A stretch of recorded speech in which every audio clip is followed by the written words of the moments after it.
പുതുപ്പള്ളിയിൽ ചാണ്ടി ഉമ്മൻ UDF സ്ഥാനാർത്ഥിയാകും. ഉപതെരഞ്ഞെടുപ്പ് പ്രഖ്യാപനത്തെ തുടർന്ന് കോൺഗ്രസ് നേതാക്കൾ നടത്തിയ ചർച്ചയിലാണ് ചാണ്ടി ഉമ്മനെ തീരുമാനിച്ചത്. ഉപതെരഞ്ഞെടുപ്പിൽ ചാണ്ടി ഉമ്മനെ സ്ഥാനാർത്ഥിയാക്കാൻ പാർട്ടിയിൽ ധാരണയായിരുന്നു.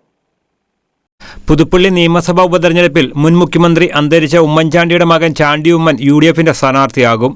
ദില്ലിയിൽ KPCC അധ്യക്ഷൻ K സുധാകരനാണ് ചാണ്ടി ഉമ്മന്റെ പേര് പ്രഖ്യാപിച്ചത്. AICC ആസ്ഥാനത്ത് നടന്ന സ്ഥാനാർത്ഥി പ്രഖ്യാപന ചടങ്ങിൽ AICC സംഘടനാ general secretary KC Venugopal, Kodikunnil Suresh എന്നിവരുടെ സാന്നിധ്യത്തിലാണ് സ്ഥാനാർത്ഥിയെ ഔദ്യോഗികമായി പ്രഖ്യാപിച്ചത്.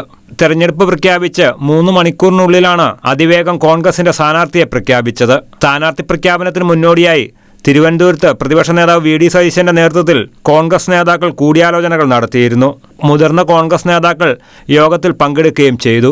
ഈ യോഗത്തിലാണ് ചാണ്ടി ഉമ്മന്റെ പേര് മാത്രമായി കേന്ദ്ര നേതൃത്വത്തിന് സമർപ്പിച്ചത്. സ്ഥാനാർത്ഥി നിർണയത്തിൽ ഒരു പേര് മാത്രമാണ് ഉയർന്നു വന്നതെന്ന് AICC general secretary KC Venugopal പറഞ്ഞു.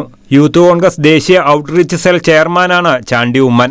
രാഹുൽ ഗാന്ധി ഉൾപ്പെടെയുള്ള കോൺഗ്രസിന്റെ ദേശീയ നേതാക്കളുമായി അടുത്ത ബന്ധം പുലർത്തിയിരുന്ന ചാണ്ടി ഉമ്മൻ ഭാരത് ജോഡോ യാത്രയിൽ മുഴുവൻ സമയവും പങ്കെടുത്തിരുന്നു. ദില്ലി സെന്റ് സ്റ്റീഫൻ കോളേജിൽ നിന്നും ചരിത്രത്തിൽ ബിരുദം നേടിയിട്ടുണ്ട്. ദില്ലി സർവകലാശാലയിൽ നിന്ന് നിയമബിരുദവും നേടി. ഉമ്മൻചാണ്ടിയുടെ വിയോഗത്തെ തുടർന്നാണ് പുതുപ്പള്ളിയിൽ ഉപതെരഞ്ഞെടുപ്പ് പ്രഖ്യാപിച്ചത്.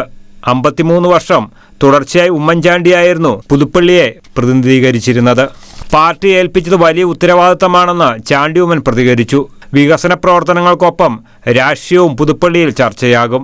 സാധാരണക്കാരന്റെ ജീവിതത്തിൽ മാറ്റം കൊണ്ടുവന്നതാണ് വികസനമെന്നും ചാണ്ടി ഉമ്മൻ പറഞ്ഞു. സ്ഥാനാർത്ഥിയെ ഔദ്യോഗികമായി പ്രഖ്യാപിച്ചതോടെ ചാണ്ടി ഉമ്മൻ തെരഞ്ഞെടുപ്പ് പ്രവർത്തനങ്ങൾക്കും തുടക്കം കുറിച്ചു. പുതുപ്പള്ളി പള്ളിയിൽ ഉമ്മൻചാണ്ടിയെ കബറടക്കിയിരിക്കുന്ന കബറിടത്തിലെത്തി തിരിതെളിച്ച് പുഷ്പാർച്ചന നടത്തിയാണ് പ്രചരണത്തിന് തുടക്കം കുറിച്ചത്. ഷെഗിന ന്യൂസ് ബ്യൂറോ, ദില്ലി.